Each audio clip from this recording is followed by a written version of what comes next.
אמרנו קודם שעושים, מביאים משקלים 3 פעמים לעשות פומבי לדבר. עכשיו הגמרא בדף פרק ראשון, דף א', עמוד ב', לפי הגרסה של ירושלמי. אז כן, אנחנו ממשיכים. רבי יהודה בר פזי בשם רבי, הן נקרא ולא ניבעט. האם לא תאחז אותנו בעתה וחרדה על המעשים שאנחנו עשינו? לטובה כל נדיב לב. לרעה והתפרקו כל העם את נזמי הזהב אשר באוזניהם ויביאו אל הארון. הוא אומר, אנחנו רואים שלכאורה בשביל לרעה היה יותר נדיבות, היה יותר מאשר בשביל טובה. בשביל טובה כתוב רק כל נדיב לב. בשביל לרעה אנחנו אומרים שרק כולם התפרקו. לא רק נדיב לב. נדיב לב זה מצמצם. כן? אפשר לדרוש את זה גם הפוך. ראיתי שחתם סופר דרש את זה קצת ככה. להגיד את זה בצורה שונה.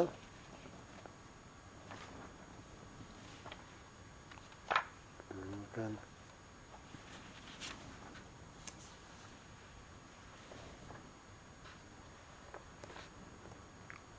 באמת זכות על עם ישראל.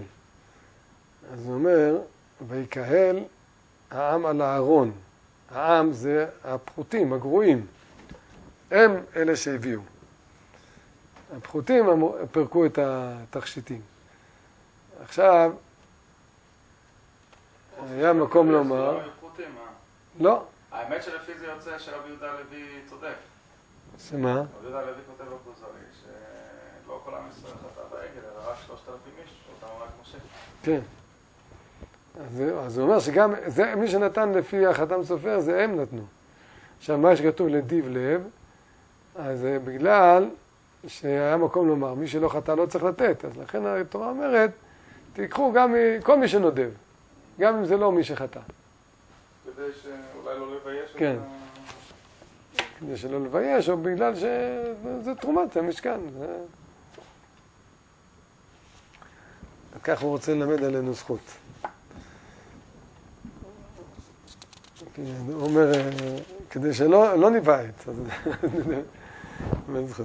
עכשיו הוא ממשיך לטובה, ויוצא משה את העם לקראת האלוקים מן המחנה. אז היה צריך להוציא אותם בשביל מעמד הר סיני. לרעה, שילוח המרגלים, ותקרבון אליי כולכם, ותאמרו נשלחה אנשים לפנינו, יחפרו לנו את הארץ. אפשר גם כאן לדרוש לטובה. שבמעמד הר סיני, מרוב יראת השם, הם פחדו לזוז. היה צריך להוציא אותם. אבל בשילוח מרגלים, הם רצו להיכנס לארץ ישראל, לכן הם תוך חיבת הארץ אמרו, נשלח את המרגלים, שאנחנו רוצים כבר להיכנס.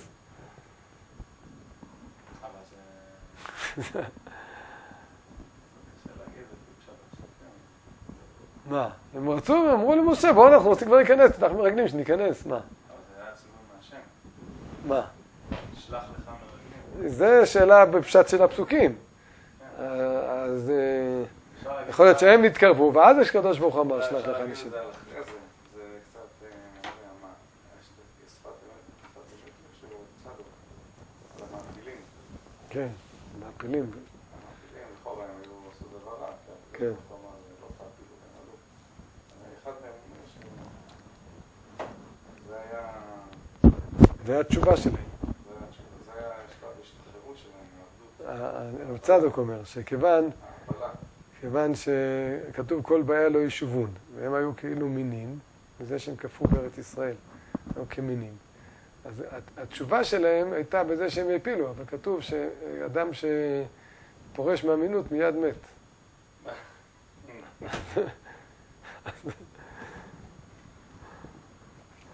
טוב.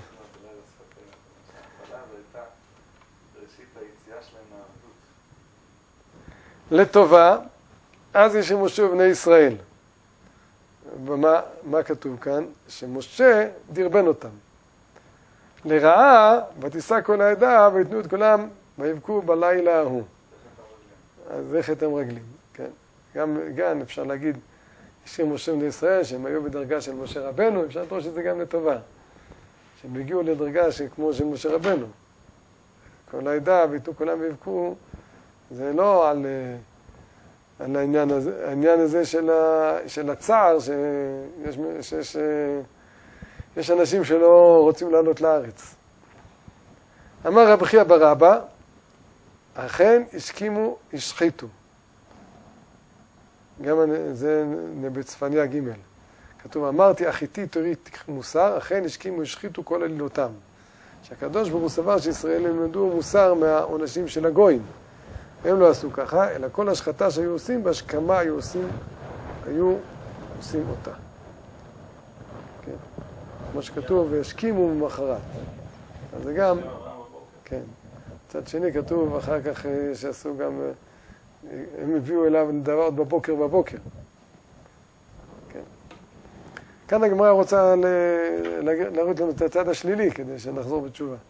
אמר רבי אבא בר אחא, אי אתה יכול לעמוד על אופייה של אומה זו, על המנהג של עם ישראל, שנתבעים לעגל נותנים, נתבעים למשכן נותנים גם לזה וגם לזה. אז מה, הם צדיקים או לא צדיקים? אי אתה יכול. כן, תנא רבי יוסף בר חנינא, אדם מתניתא ועשית כפורת זהב טהור, שיבוא זהב של הכפורת וכפר הזהב של העגל. הוא מתפסיק, אל תדבר על עם ישראל לא טוב. עכשיו כבר הזהב של הכפורת כיפר על הכל, עכשיו אנחנו רק מדברים עליהם זכות. טוב, רבי חגה בשם רב שמואל בן נחמן, 3 תרומות נאמרו בפרשה זאת. יש עכשיו, תראו, יש דבר מעניין. יש בתורה 3 תרומות, אבל יש 3 פעמים שמוזכר העניין של תרומה. יש פעם אחת פרשת תרומה, וזאת התרומה שתיקח מאיתם זהב, הכסף ונחושת. יש פעם שנייה שכתוב בפרשת כי תישא, שם כתוב כתוב שם, זה לא הדנים, בפרשת כי תישא זה השקלים שנותנים, יש כופר לנשו בגלל המניין. ולא בגלל המניין, בגלל, איך כתוב שם בפסוק, תסתכל שם בפרשת כי תישא, בהמשך הגמרא מביאה את זה, מחצית השקל תרומה להשם, שכתוב שם, העשיר לא הרבה ודל להעמיד מחצית השקל. זה הציווי לתת מחצית השקל. וכי אנחנו, איפה אנחנו יודעים שזה ציווי לדורות? מזה שאמרנו קודם, זאת עולת חודש וחודשו לחודשי השנה. אבל עצם הציווי בזמנם היה לתת מחצית השקל בכל מקרה. ותרומת הדנים זה התרומה שנתנו, שמוזכר בפרשת פקודי. שאומר, פרק על הגולגולית, מחצית השקל משקל קודש, יכול לעובר לפקודים בין 20 שנה ומעלה, לצקת את אדני הקודש ואת אדני הפרוכת. אז עכשיו הוא אומר, בפרשת ויקחו לי תרומה, עצמה, הפרשה הראשונה, כבר מוזכר 3 פעמים תרומה. וזה מרמז על 3 התרומות האלה. שיש תרומה, פרשת תרומה, שזה תרומת המשכן, יש תרומת האדנים, ויש תרומה שנותנים בשביל הקורבנות. אז זה מה שאומר כאן, תרומת הדנים, תרומת שקלים ותרומת המשכן. כנגד 3. ואיך רואים את 3 רמוזים כבר בפרשה הראשונה של התרומה? תקוב, דבר אל ישראל ויקחו לי תרומה, זו תרומת הדנים. יקחו לי משמע שזה יהיה משהו בשבילי, בשביל להחזיק את המשכן שלי. יש כאלה שאומרים שכאן זה לא לימוד ויקחו לי תרומה, כי אין כאן הכרח לאדנים במילים האלה, אלא כיוון שהאחרים, זה בשביל דברים, 2 הדברים האחרים, אז נשאר לנו האיתור של יקחו לי תרומה, שזה נאמר לגבי אדנים. ככה, תקלים חדתים. אז הוא אומר, זאת תרומת אדנים, מאת כל איש אשר יבדנו לבוא תיקחו תרומתי, זאת תרומת שקלים, שזה העניין שאנחנו אומרים שכל אחד נותן מחצית השקל, ומזה מביאים את הקורבנות, זה תרומתי, והשלישי, זאת התרומה שתיקחו מאיתם, זו תרומת הלשכן. המשכן. בסוף הפסוק נמנו כל צורכי המשכן, זהב, כסף ונחושת. אז זה שלושתם רמוזים כבר בפרשה הראשונה של תרומה. עכשיו הגמרא אומרת, יש השוואה ביניהם. תרומת המשכן למשכן. עושים ממנו את הדברים בשביל המשכן. מהזהב עשו את השולחן, הארון. מה שירצו יעשו. כלומר, נותנים את זה על דעת הגבאים שהם יחליטו למה לייעד כל דבר. אתה לא יודע מראש. מהזהב שלך יעשו מזה את הכפורת או את השולחן או משהו אחר. הם מחליטים, הגבאים מחליטים. אז לכן זה ניתן בצורה כזאת שזה נהפך להיות שייך לכלל, ואז מחליטים הגבאים ממה לתת, כדי שלא יהיה לאחד חלק יותר בכפורת ואחד יותר חלק בשולחן. תרומת שקלים לצורכי הקורבן, גם מה שירצו יעשו, כיוון שזה קורבן בסופו של דבר זה צורכי ציבור, אז גם כן זה הולך אותו עיקרון. כדי שיהיה עד כולם שווה. תרומת הדנים לעדנים. גם לגבי הדנים, נגיד אותו דבר, שהכוונה שלא נחלק בין, זה העדנים של קודש הקודשים, זה העדנים של ההיכל, זה העדנים של האולם. אנחנו אומרים, הכל נהפך להיות של הגבאים, והם אלה שקובעים אחר כך למה לתת, כדי שזה לא יצא מצב שכאילו אומרים, זה שלך, זה הולך לכאן, זה שלך הולך לכאן.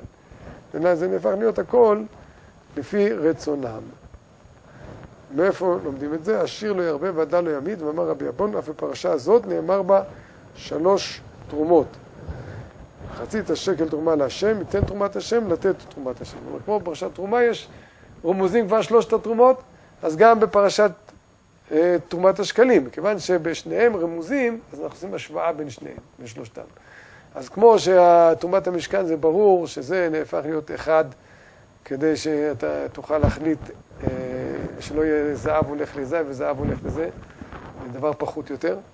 אז ככה גם לגבי הקורבנות אנחנו אומרים, וככה לגבי הדנים, הכל נהפך להיות ברשות ציבורית, כדי שמזה כל אחד ואחד יקבל. עד כאן.